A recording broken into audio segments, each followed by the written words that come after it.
বাহ, যেমন মা ঠিক তার তেমন ছেলে। কেন তুমি হঠাৎ এমন কথা বলছো কেন? যেমন মাতার তেমন ছেলে মানে? কেন বলতেছি তুমি বুঝতেছো না? নিজে যেমন মোবাইলে আসক্ত, ঠিক ছেলেকেও মোবাইলে আসক্ত করে ফেলতেছো। এতে করে ছেলের যে কত ক্ষতি হচ্ছে সেটা কি তুমি বুঝতেছো? সারাদিন তো অফিসে থাকো, তোমার এই ছেলে যে কি পরিমাণ বিরক্ত করে, ঘ্যান ঘ্যান প্যান প্যান করে, তোমার কোনো ধারণা আছে? শুধুমাত্র এই মোবাইলে কার্টুন দিয়ে রাখলে একটু এরকম ঠান্ডা হয়ে বসে থাকে। হ্যাঁ, তাই এইভাবে মোবাইলে কার্টুন দেখলেও চোখ মাথা দুইটাই নষ্ট হয়ে যাবে, সেটা কি তুমি বুঝতেছো?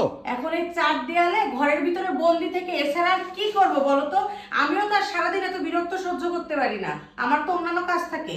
তুমি ছোটবেলায় কি করতে? আমরা তো বিকাল হইলেই খেলাধুলা করে বেড়াতাম, গাছে চড়তাম, সুইমিং করে বেড়াতাম।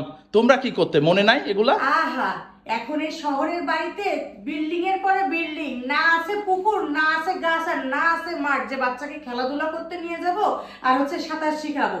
কথা একটা বললেই হয়ে যায় না? না, তা তুমি সবই ঠিক আছে, কিন্তু তোমারও তো একটু বিবেচনা করা আচ্ছা, উচিত। তোমার হাতে ওইটা কি? এই নাও, হাতে কি দেখো? সারাদিন ফেসবুকে যে তুমি অনলাইনে ড্রেস অর্ডার করে বেড়াও, কেন ছেলের জন্য তো একটু ভালো কিছু অর্ডার করতে পারো বা খুঁজতে পারো। কেন বাবুর জন্য মনে হচ্ছে অনলাইন থেকে ড্রেস কিনি না? হ্যাঁ, ওই ড্রেসই কিনতে থাকো তো শুধু, কিন্তু অনলাইনে যে আরো অনেক কিছু পাওয়া যায় সেটা তো একটু খেয়াল করবা না? সেগুলা তো স্ক্রল করতে তোমার সামনে আসে না মনে হয়? আচ্ছা, এটা কি সেটা তো বলবা তো, দেখতেছি তো তুমি অনেক দেখতে বড় পাচ্ছ না? একটা। দেখো, ওয়াও, ছেলের তুমি জন্য আমি, বাবুর জন্য খেলনা নিয়ে আসছো? হ্যাঁ খেলনা নিয়ে আসছি। মানে আমি লাস্ট কয়েকদিন ধরে দেখতেছি, আমি সারাক্ষণ দেখি অফিস থেকে এসে দেখবো দুইজনই মোবাইল চালাচ্ছ। এখন জানো না ও যে কি পরিমাণ বিরক্ত করে, আমি ওকে একটু ঠান্ডা রাখার জন্য এগুলা দিই। এটা কি? এটা তো মনে হচ্ছে টেন্ট। হ্যাঁ, টেন্ট হাউস। ওয়াও, কত বল এর ভিতরে! বাহ, মাশাআল্লাহ মাশাআল্লাহ। তুমি এটা কোথা থেকে পাইলা বলো তো?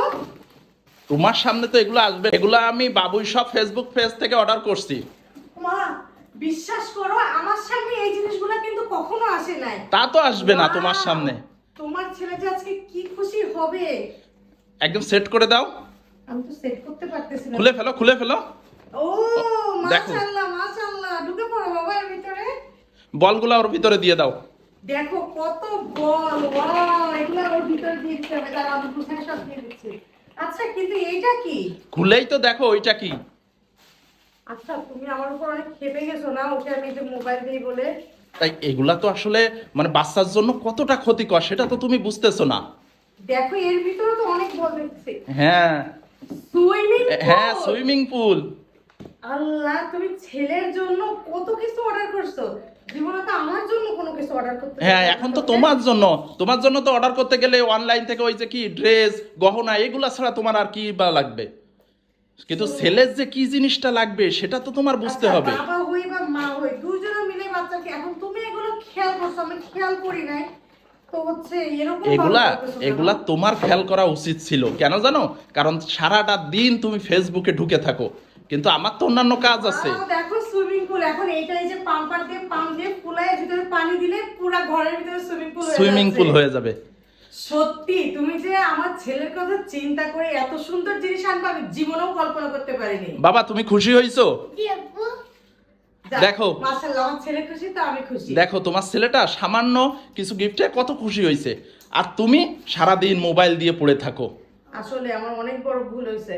আমরা যে কেনরা বুঝি না যে আমরা বাবা মানে বাচ্চার ক্ষতি করে ফেলি এই মোবাইল দিয়ে। যাক, তুমি জীবনে অনেক ভালো একটা কাজ করছো, ছেলের জন্য এত সুন্দর সুন্দর জিনিস এনে। Thank you so much.